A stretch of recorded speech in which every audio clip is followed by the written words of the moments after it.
They say blood is thicker than water. But why? If your baby girl's heart stops, would you cry?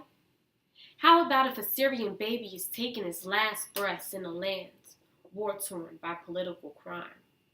Would your eyes secrete that same salty liquid, or would they remain dry when that child dies? New York City is a funny place. It's a breeding ground for intolerable pain and drunken ecstasy. You know what happens when you can't stick with the pace.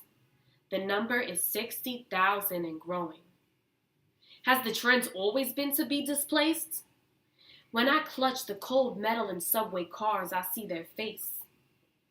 Is it me, or do the daily commuters look through them like they had been medically diagnosed with blindness, their retinas impaired by poisonous mace? Is their presence something you wish could be erased? Perhaps they're culturally inferior, guilty, deserving of their misfortune, and stubbornly stuck in their ways. But then I think to myself, why are drugs cheaper than food? And why is cheap food a diagnosis for death's interlude? Why can't good people benefit from schools? And why does paying rent bind young people to indentured servitude? Please excuse me if I come off cynical, idealistic, and rude. I just find it hard to believe this can improve.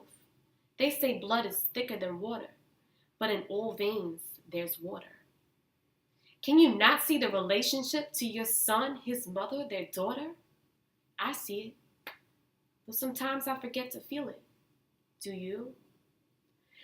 Let's not let what's become so normal desensitize our minds, leaving us as empty vessels, spiritually diluted, morally prostituted, each of us silently suffering in a sea full of preconceived strangers, breathing in air that's inhumanely polluted.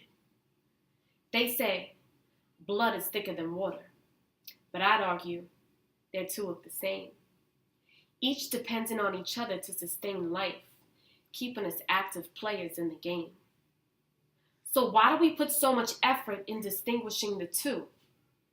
Have you heard of Ubuntu? It's the African teaching that means I exist because of you. Yes, I believe in accountability, but I still desire for all souls to know tranquility. And while you've been indoctrinated into a system that stunted your mobility, showed no respect for your ability, and stifled all knowledge of your innate capabilities, I remind myself that blood is thick, but so is water.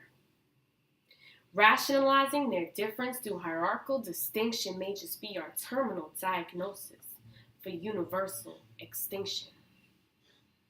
I don't know about you, but my instinct is telling me that something just ain't right.